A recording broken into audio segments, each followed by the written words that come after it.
everybody. How are you? Welcome to Media Nation. Thank you for joining us today. I am Carlene Nation, and we've got great guests lined up, ready to go. So Michael Lima Quadra is here with us. He is with Democratic Spaces, fighting for the rights and freedoms that we take for granted here in Canada, fighting for the rights and freedoms of people in Cuba. Welcome, Michael. Thanks for joining us. Hello, Caroline. Thank you for having me, and thank you to all your listeners in Canada and around the world. We have a situation where Canadians are booking their holidays and they're heading to Cuba, and they have no clue. They said, well, our trip and the monies from our tourism dollars will help the Cuban people. Tell us what's happening with those tourism dollars.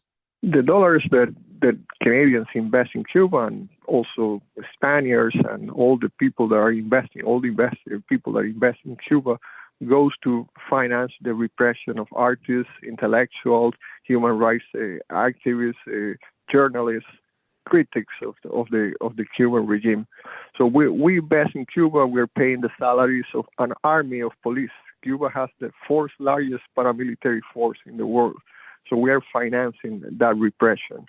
There is no accountability in Cuba, so government spends whatever it wants on repression. Nobody will know how much the government is investing on social programs. The second reason Canadians shouldn't vacation in Cuba is to avoid laundering the image of the Cuban regime. When people go into Cuba, they help dissuade from the amount of political prisoners that I mentioned, the more than 10,000 repressive actions that the government has undertaken against the population. They help deflect repression.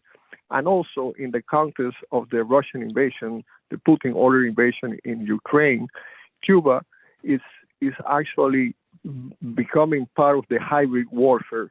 The TV networks in Cuba, which are all monopoly of the states, are repeating the Kremlin propaganda that is not even an invasion, that is a special military operation.